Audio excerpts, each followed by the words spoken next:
एक छोटा सा पास टाइम है नामाचार्य हरदास ठाकुर जी के पास ऊपर, जिसमें एक स्नेक चार्मर होता है। स्नेक चार्मर का मतलब होता है सपेरा। तो वो जो सपेरा होता है वो नामाचार्य हरदास ठाकुर जी वहाँ पास से गुजर रहे होते हैं, और सपेरा जो होता है वहाँ पर अपना स्नेक डांस दिखा रहा होता है, यानी सांप को कंट्रोल कर रहा होता है बीन के थ्रू। और साथ में वो कुछ स्पेशल मंत्रास का यूज़ करता है सपेरा, ताकि उस सांप को कंट्रोल कर सके। और उन स्पेशल मंत्रास में से वो पर्टिकुलरली श्री कृष्ण की ग्लोरिफिकेशन के उन श्लोकास का यूज़ करता है, जिनमें श्री कृष्ण के कालिया को कंट्रोल करने के पास टाइम थे, कि श्री कृष्ण कालिया के ऊपर किस तरीके से नाच रहे हैं, किस तरीके से उन्होंने कालिया को प्रोटेक्ट किया। ये वाले श्लोकास के थ्रू जो स्नेक चार्मर होता है वो अ, वो सांप को नचा रहा होता है और खुद भी डांस करता है, एज इफ अनंत शेष उनको एम्पावर कर रहे हो, और एक्चुअली करते भी थे। अनंत शेष जी उनके थ्रू, उनके हार्ट के अंदर एंटर करने के थ्रू, उस सांप उस स्नेक चार्मर के हार्ट के अंदर एंटर करके उन वो बहुत ही ब्यूटीफुली डांस करने लगते थे। उनका जो शरीर है उन मंत्रास की पावर से बहुत ही ज़्यादा ब्यूटीफुली डांस करने लगता था। तो जब वो ये बहुत ही ब्यूटीफुल श्लोकास गा रहे थे, तो पास से हरिदास ठाकुर जी जा रहे होते हैं। तो हरिदास ठाकुर जी जो है वो इन श्लोकास को सुन के वो बेहोश हो जाते हैं पहले तो। मतलब इतना ज़्यादा उनको अट्रैक्शन होता है कि वो इनको सुन के बेहोश हो जाते हैं, और देन उसके बाद अचानक से, बहुत ही ज़्यादा अचानक से, सडनली बहुत ज़्यादा जंप करते हैं, और जंप करके एक्सटेसी के अंदर फिर डांस करने लगते हैं उन श्लोकास के साथ साथ। ये सुन के, ये देखकर आसपास के सारे लोग बहुत ही ज़्यादा चौंक जाते हैं, लेकिन वो हरिदास ठाकुर जी के इस डांस को वो सब रेलिश कर रहे होते हैं। स्पॉन्टेनियसली उन सबके हार्ट के अंदर हरिदास ठाकुर जी के लिए जो रिस्पेक्ट होती है वो इंक्रीज़ हो जाती है। तो नामाचार्य हरिदास ठाकुर जी को देखते देखते वो स्नेक चार्मर भी कंटिन्यूअसली वो श्लोकास और ज़्यादा तेज़ से गाने लगता है, और सब लोग नामाचार्य हरिदास ठाकुर जी को देखने लगते हैं उस स्नेक चार्मर का डांस देखने के बजाय, और स्नेक का डांस देखने के बजाय। तो देन वहाँ पास में ही एक ब्राह्मण भी होता है, लेकिन ये ब्राह्मण जो है इसको हरिदास ठाकुर जी से ईर्ष्या हो जाती है।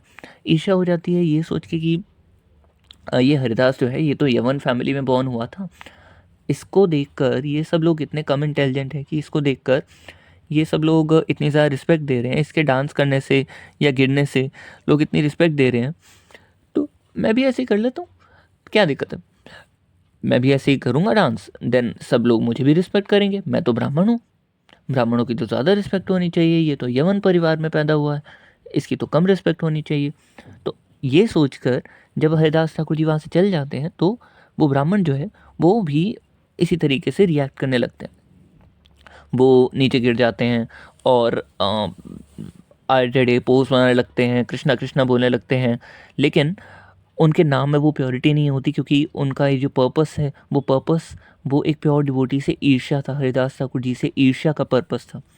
तो जैसे ही ये पर्टिकुलर इंसिडेंट वो स्नेक चार्मर देखता है, तो स्नेक चार्मर क्या करता है, एक लाठी उठाता है और इधर उधर बहुत ज़ोर ज़ोर से उसके पूरे शरीर पर उसको धून देता है, मतलब बहुत मारता है उस ब्राह्मण को। और तब तक ब्राह्मण हाउल करता रहता है, चिल्लाता रहता है, आ आ ई ऊ, और चिल्लाते चिल्लाते फिर अपनी जान को बचाने के लिए भाग जाता है वहाँ से ज़ोर से। तो वहाँ पर पास खड़े हुए कुछ लोग होते हैं, उनमें से एक सज्जन पुरुष आते हैं, वो हाथ जोड़कर स्नेक चार्मर के पास आकर पूछते हैं कि ऐसा क्यों हुआ कि जब हरिदास ठाकुर जी वहाँ पर डांस कर रहे थे, वहाँ पर डांस करते हुए इन श्लोकास पे नाच रहे थे और अपनी स्पिरिचुअल एक्सटेसी को शो कर रहे थे, तो आप बहुत ही ज़्यादा रिस्पेक्टफुली साइड में खड़े रहे, लेकिन जब ये ब्राह्मण आया तो आपने उसको लाठी उठाकर मारा। हालांकि दोनों बाहर से देखने पर सेम एक्टिविटी लगती है। तो स्नेक चार्मर ये वाली चीज़ को सुनकर इसका जवाब देते हैं कि ये जो आपकी इंक्वायरी है ये बहुत ही ज़्यादा जेन्युइन इंक्वायरी है, और जनरली ये डिस्कस नहीं की जाती है, क्योंकि शास्त्रों में ये बहुत ही हिडन चीज़ है। स्पिरिचुअल एक्सटेसी शास्त्रों का एक हिडन पार्ट है, भगवान के जो प्रेम उन्माद होते हैं, जिसमें भगवान के लिए आंसू आते हैं, वो बहुत ही हिडन पार्ट है, क्योंकि लोग उसको बहुत ही ज़्यादा चीपली ले लेते हैं। लेकिन तब भी आपने इंक्वायरी की है, तो लोगों के लिए और आपके लिए, आपकी थर्स्ट को, क्यूरियोसिटी को मिटाने के लिए मैं इसका आंसर करूँगा। तो फिर वो हरिदास ठाकुर जी को ग्लोरीफाई करते हैं कि वो किस तरीके से 3 लाख नाम हर रोज़ लेते हैं, और उस 3 लाख नाम लेने का ही असर है कि हरिदास ठाकुर जी जब वो भगवान का नाम सुनते हैं तो वो नाचते हैं, गाते हैं। और इस तरीके से वो भागवतम के भी श्लोकास को कोट करते हैं कि किस तरीके से जो स्पिरिचुअल पर्सन है, भगवान के इंटरेक्शन में आते ही उनके स्पिरिचुअल इमोशंस जाग जाते हैं। जब हम हरिदास ठाकुर जी को देख रहे थे, उनके स्पिरिचुअल इमोशंस को देख रहे थे, तो हमारे हार्ट के अंदर स्पॉन्टेनियसली उनके लिए रिस्पेक्ट बढ़ रही थी, क्योंकि उनके स्पिरिचुअल प्योरिटी है। वो स्पिरिचुअल प्योरिटी हमें भी प्योरीफाई, देखने वालों को भी प्योरीफाई करती है। ना सिर्फ छूने वाले को, ना सिर्फ पास रहने वाले को, बल्कि देखने वाले को भी, उनका डांस देखने वाले को भी प्योरीफाई करती है। हरिदास ठाकुर जी जब नाचते हैं तो साक्षात कृष्ण और अनंत शेष भी नाचने लगते हैं। ये सारी ग्लोरिफिकेशन उन्होंने की।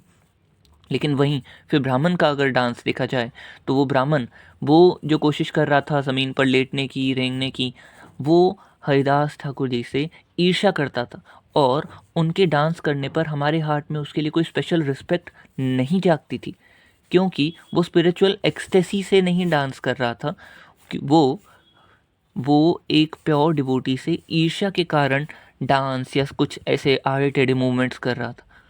इसलिए जब हरिदास ठाकुर जी डांस कर रहे थे तो मैं रिस्पेक्टफुली साइड में खड़ा होकर देख रहा था और मंत्रास गा रहा था, और जब वो ब्राह्मण डांस करने आया तो मैंने उसको लाठी से पीटा। So this was pastime of Haridas Thakur ji. ये पास टाइम है श्री चैतन्य भागवत के अंदर।